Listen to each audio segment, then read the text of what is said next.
저는 빌립보서가 좋습니다. 사도 바울이 노년에 로마에서 쓴 이 옥중 서신에는 빌립보 성도들을 향한 그의 깊은 애정이 담겨 있습니다. 또 기쁨이란 단어가 17번이나 나옵니다. 그는 고난 가운데서도 주 안에서 기뻐했습니다.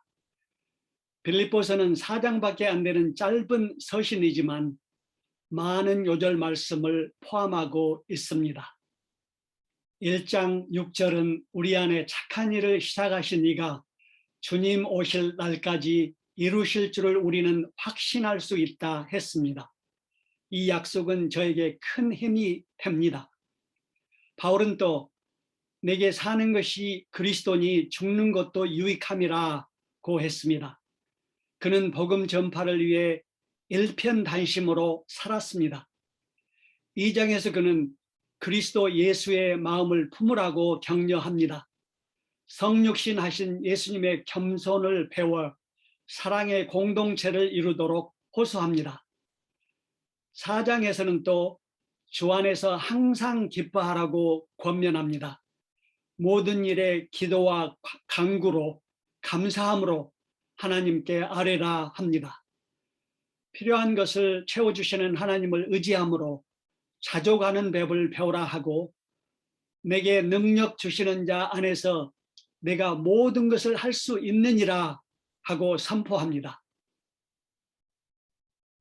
많은 분들이 이 말씀들을 통해 힘을 얻습니다. 저는 이 서신 전체를 암송하길 원합니다. 아직 외우지 못했습니다. 다만 얼마 전에 이 서신을 100번 읽고 8강으로 나누어 메시지를 준비한 적은 있습니다. 특히 3장 말씀은 저에게 큰 의미가 있습니다. 하나님께서 한 말씀을 통해 제 인생의 방향을 바꾸셨기 때문입니다. 3장 첫 부분을 짧게 요약한다면 바울은 빌립보 교회 안의 거짓 가르침 때문에 크게 분노하였습니다. 유대인들이 복음을 오염시켰기 때문입니다. 그들은 믿음보다 행위를 강조했습니다. 구원을 얻기 위해서 믿음 외에도 할례가 필요하다 가르쳤습니다. 이는 매우 심각한 문제였습니다. 삶과 죽음에 관한 문제였기 때문입니다. 그래서 바울은 그들을 개들, 행악하는 자들이라 불렀습니다. 그들은 아브라함의 후손이라는 사실을 자랑했습니다. 육체를 신뢰했습니다. 사실 바울도 유대인으로서 빠질 게 없었습니다.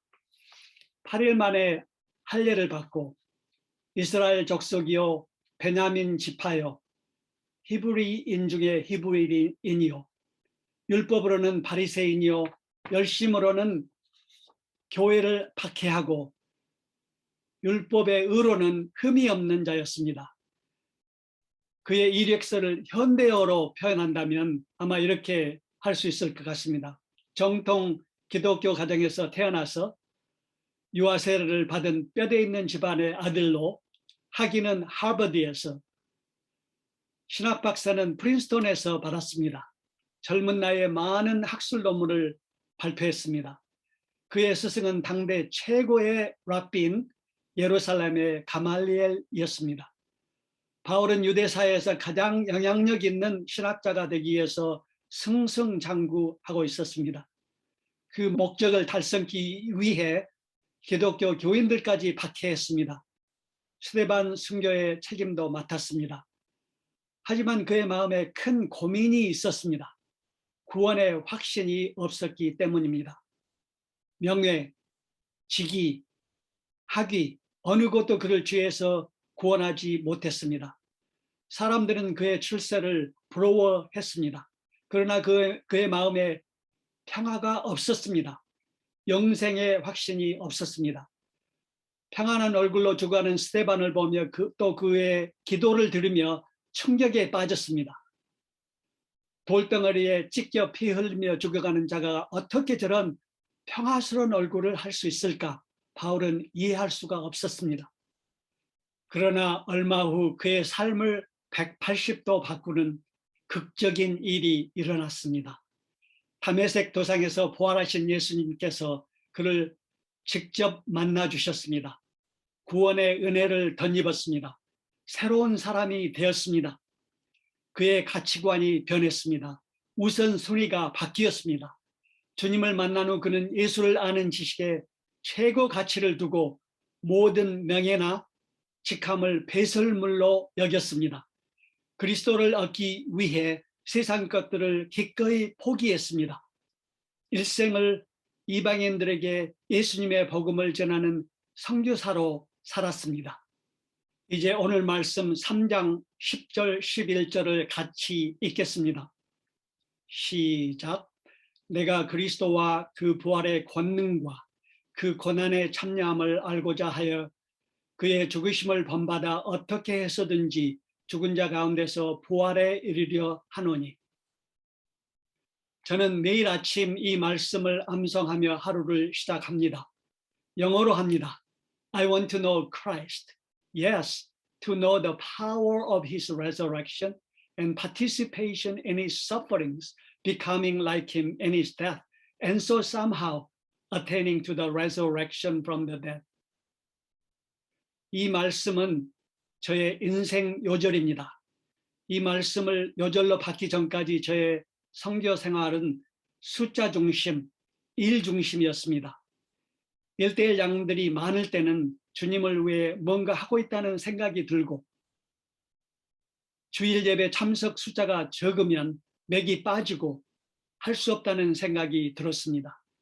잘못된 선교 생활이었습니다. 하나님께서 이런 저를 불쌍히 여기시고 빌립보서 이 말씀을 통해 책망하셨습니다. 물론 1:1 양들이 중요합니다. 숫자도 무시할 수 없습니다. 그러나 이 모든 것은 예수님을 사랑함으로부터 시작되어야 합니다. 예수께서 요한복음 21장에서 말씀하셨습니다. 내 양을 먹이라. 3번이나 말씀하셨습니다. 그러나 매번 내가 나를 사랑하느냐고 먼저 물으셨습니다. 양치는 일이 중요하지만 주님과의 사랑의 관계에서부터 시작되어야 합니다. 바울은 일생 동안 수많은 양을 먹이고 제자들을 세웠지만 아직도 내가 그리스도를 알고자 한다 했습니다. 그는 예수님을 더 깊이 알고 더 깊이 사랑하길 원했습니다. 그런데 이 10절, 11절 말씀을 처음 접하면 좀 이상하게 들릴지 모릅니다. 첫째로 바울이 그리스도를 알고자 한다 했습니다. 바울은 그리스도를 누구보다 더 잘 알았습니다. 로마서를 비롯해서 그리스도에 관한 책을 13권이나 썼습니다. 신약 성경의 절반입니다. 지난 2000년 동안 수많은 사람들이 그의 글을 통해 그리스도를 알게 되었습니다. 그러나 바울은 그가 그리스도를 안다고 말하지 않았습니다. 그리스도를 알고자 했습니다. 예수님의 마음속으로 더 깊이 들어가고 싶었습니다. 이것이 그의 간절한 소망이었습니다. 누군가를 인격적으로 아는 것은 그 사람에 대해 아는 것과 다릅니다. 예를 들어 여러분과 저는 이순신 장군에 대해 알고 있습니다. 우리 한국인들의 영웅입니다. 그가 300여 척의 강력한 일본 함대를 단 13척으로 격파한 명량해협의 승리는 읽을 때마다 통쾌합니다. 그러나 저는 이순신 장군을 인격적으로 안다고 할 수 없습니다. 그를 만난 적이 없습니다. 같이 시간을 보낸 적이 없습니다.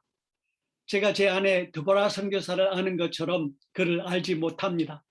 차이점은 저는 아내와 40년 이상의 시간을 같이 보냈습니다. 그녀의 마음에 무엇이 있는지 압니다. 우리와 예수님과의 관계도 마찬가지입니다. 우리는 예수님과 함께 시간을 보냅니다. 그의 말씀을 묵상합니다. 그를 기쁘시게 하는 것이 무엇인지 압니다.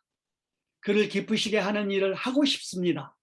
이처럼 누군가를 알아가는 과정은 시간과 노력이 필요합니다. 하룻밤 사이에 일어나지 않습니다.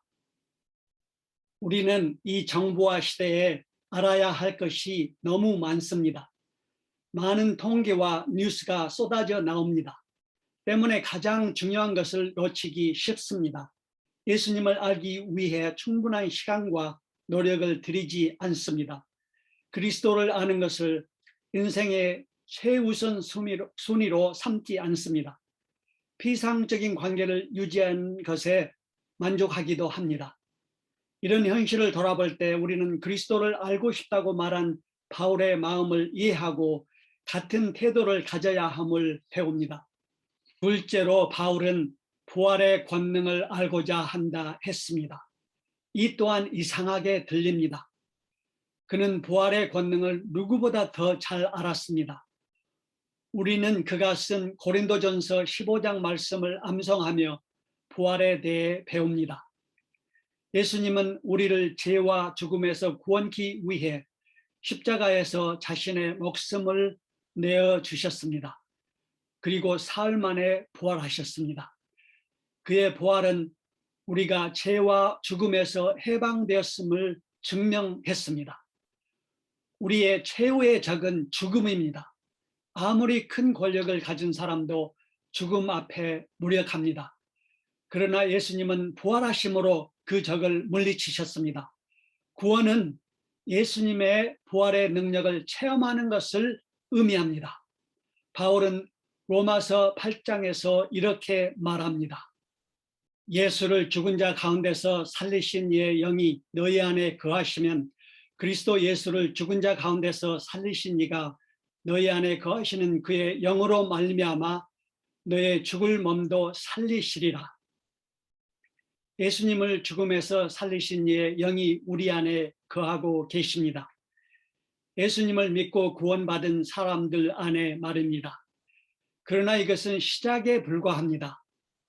우리는 매일 성령님의 인도로 그리스도의 형상으로 성장해야 합니다. 이것이 바울이 원했던 바입니다. 셋째로 바울은 예수님의 고난에 동참하길 원했습니다. 바울에게는 그리스도를 안다는 것이 그분의 고난에 동참하는 것이었습니다. 예수님을 안다고 하면서도 그의 고난에 참여하지 않는 교인이 많습니다. 이 말씀에 의하면 그들은 그리스도를 안다고 할 수 없습니다. 부활의 권능을 모릅니다. 누구나 고난받는 것을 좋아하지 않습니다.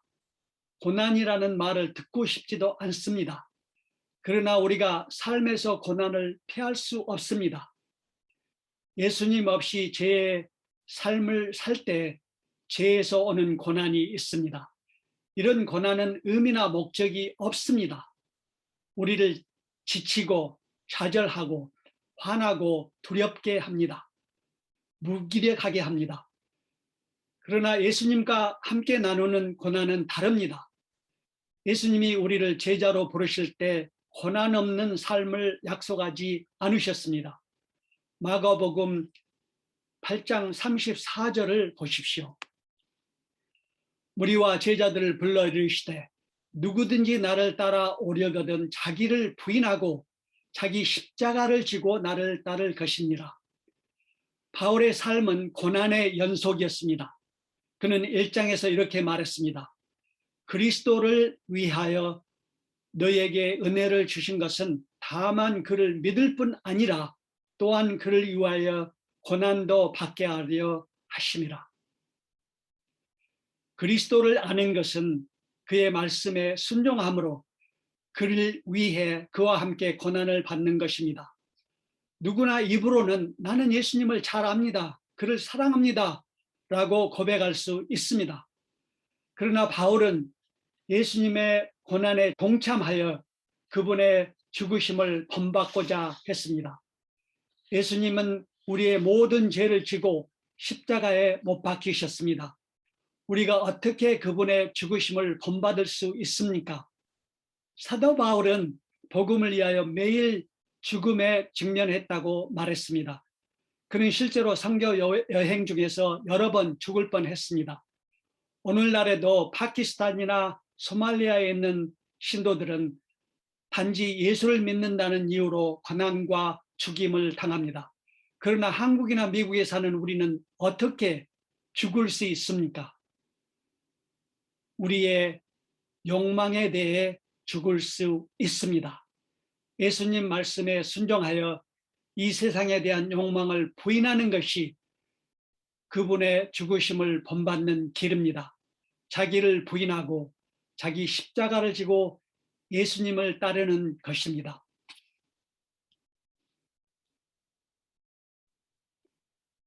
폴 밀러 목사는 그의 저서 J. Curve, Dying and Rising with Jesus in Everyday Life 에서 예수님과 함께 죽음으로 부활의 권능을 일상생활에서 경험한 많은 예화를 소개합니다. 그의 딸 에밀리가 고등부 필드 하키 팀에 속했는데 코치로부터 따돌림을 받고 몹시 괴로워하는 것을 발견했습니다. 밀러와 그의 부인도 딸이 받는 고통 때문에 괴로워했습니다. 그러나 그들은 이 일이 딸에게 주님 안에서 영적으로 성장하는 기회가 되길 간절히 기도했습니다. 코치를 찾아가서 따지는 것보다 그녀가 죽음 같은 고통을 통해 제이컵의 바닥까지 내려간 다음 그리스도께서 부활하신 것처럼 승리하여 일어나도록 도왔습니다. 작은 고난을 통해 십자가에 죽으시고 부활하신 예수님을 인격적으로 체험하도록 도왔습니다. 우리가 일상생활에서 자신을 부인하여 죽는 것은 쉽지 않습니다. 그러나 먼저 죽지 않으면 부활의 권능을 체험할 수 없습니다. 11절을 다시 보십시오. 어떻게 해서든지 죽은 자 가운데서 부활에 이르려 하노니. 바울의 궁극적 소망은 부활이었습니다. 부활은 우리에게도 궁극적 소망입니다. 이 소망 때문에 바울은 모든 특권과 자기 영광을 추구하는 욕망을 포기했습니다. 우리도 이 소망이 있으면 이 세상의 온갖 고난을 견딜 수 있습니다. 그런데 바울이 왜 어떻게 해서든지 라는 표현을 사용했습니까? 확신이 없어서입니까? 아닙니다. 그는 하나님의 은혜를 확신했습니다. 그의 업적 때문이 아니라 하나님의 은혜 때문에 부활을 확신했습니다. 그는 1장 6절에서도 말했습니다. 너희 안에서 착한 일을 시작하신 이가 그리스도의 예수의 날까지 이루실 줄을 우리는 확신하노라. 그러면 왜 어떻게 해서든지라고 했습니까? 저는 이것이 바울이 하나님의 은혜를 당연시하지 않았기 때문이라고 봅니다. 자신의 사명을 감당하기 위해 긴장을 풀고 싶지 않았습니다. 그는 2장 12절에서 빌립보 성도들에게 이렇게 권면했습니다. 그러므로 나의 사랑하는 자들아, 항상 복종하여 두렵고 떨림으로 너의 구원을 이루라. 바울은 자신의 사명이 완성되었다고 생각하지 않았습니다. 그는 12절에서 말했습니다. 내가 이미 얻었다 함도 아니요 온전히 이루었다 함도 아니라 오직 내가 그리스도 예수께 잡힌 바 된 그것을 잡으려고 달려가노라. 바울은 일생 동안 복음 역사에 헌신했습니다. 소아시아와 유럽의 많은 교회를 세웠습니다. 수많은 제자를 양육했습니다. 노년이 된 그는 이제 감옥에 있었습니다. 하늘나라를 소망하며 조용히 인생을 마감하기에 충분했습니다. 그러나 그는 여기서 그칠 수 없었습니다. 하나님께서 주실 상급을 바라보며 목표를 향해 달려가고자 했습니다. 그의 목표는 무엇이었습니까? 그것은 그리스도를 알고 그의 고난에 동참하여 부활의 능력을 체험하는 것이었습니다. 다시 말해서 그의 목표는 예수님의 형상을 닮아가는 것이었습니다. 여러분의 신앙생활의 목표는 무엇입니까? 인생의 목적은 무엇입니까?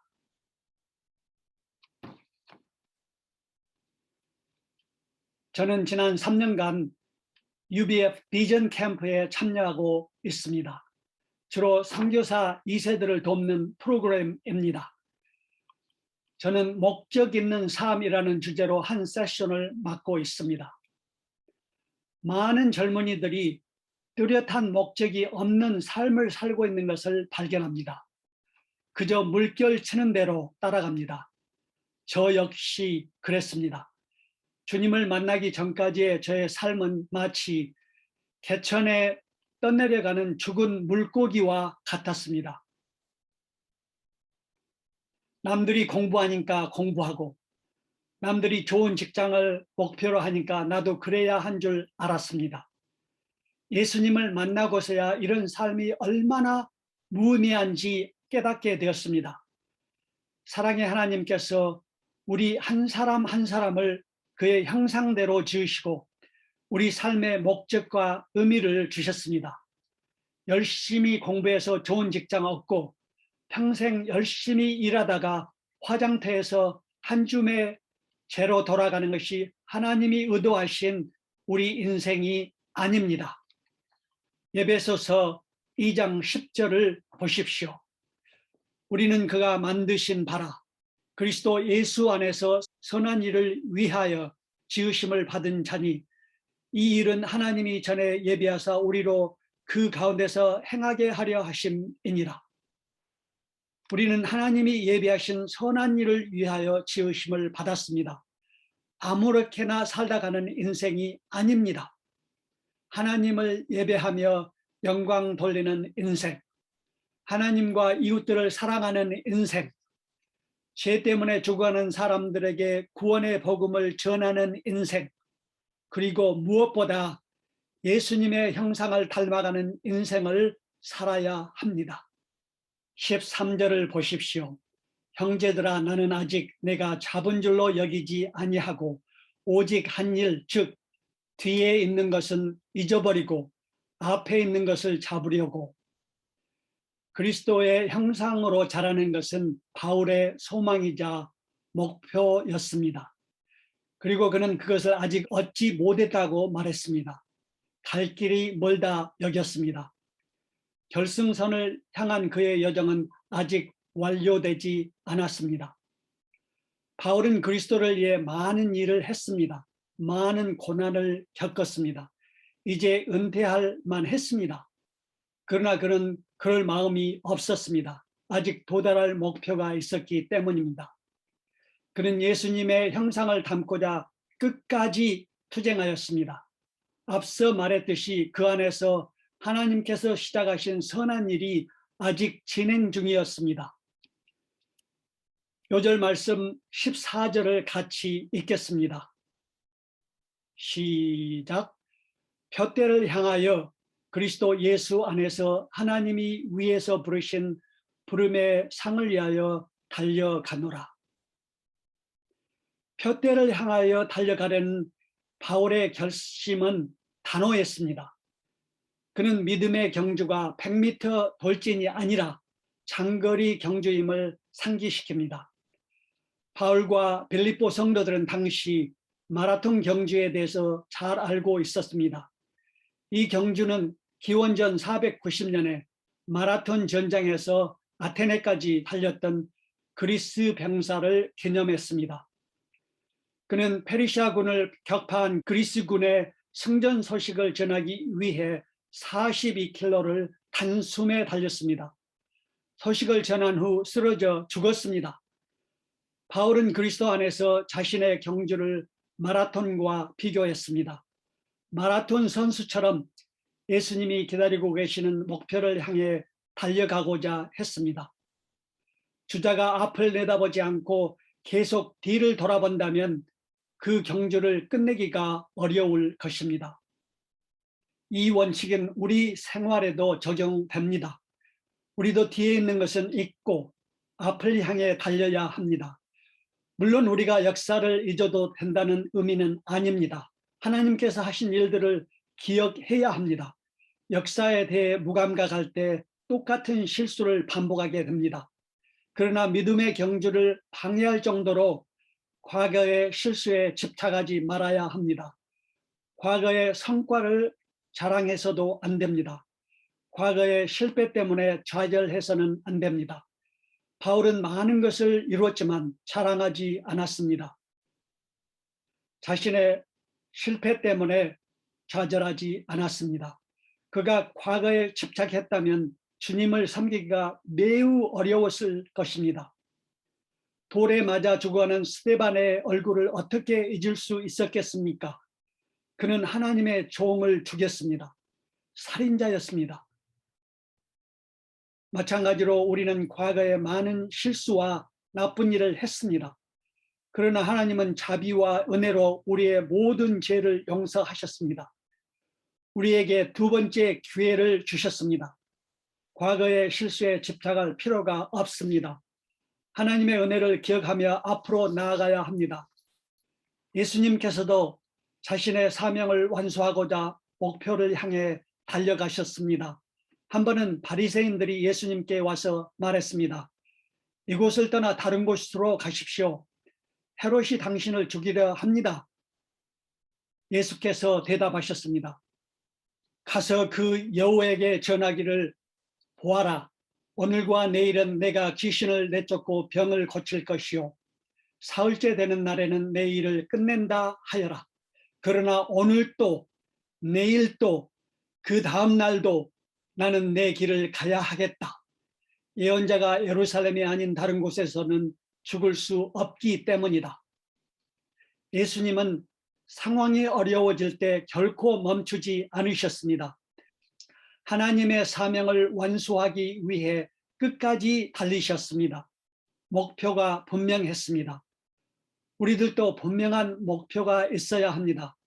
많은 선수들이 올림픽 금메달과 그에 수반되는 명예를 얻기 위해 긴 시간을 훈련하고 많은 것을 희생합니다. 광주여대의 왕궁 선수 안산도 초등학교 때부터 활쏘기에 전념했다 합니다. 금메달은 그 노력에 대한 보상입니다. 그러나 이것은 세상과 함께 썩어질 일시적인 보상입니다. 우리에게는 결코 썩지 않을 영원한 하늘나라의 보상이 기다리고 있습니다. 결론으로 믿음과 사명의 삶은 쉽지 않습니다. 그러나 우리는 부활의 산 소망이 있습니다. 때문에 그만한 가치가 있습니다. 장거리 주자처럼 우리는 뒤에 있는 것을 잊고 결승선을 향해 달려야 합니다. 예수님께서 우리를 기다리고 계십니다. 여러분과 제가 그 목표를 향해 달려갈 수 있도록 성령께서 도우시길 간절히 기도합니다. 아멘. 기도하겠습니다.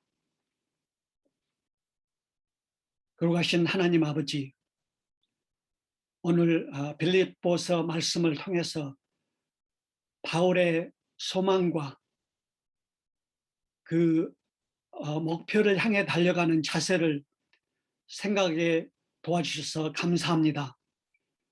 주님께서 저희 모두에게 이 같은 자세를 주시고 목표를 분명히 해서 예수님을 만날 때까지 계속해서 앞을 향해 달려가는 종들이 될 수 있도록 함께해 주시기를 간절히 기도합니다.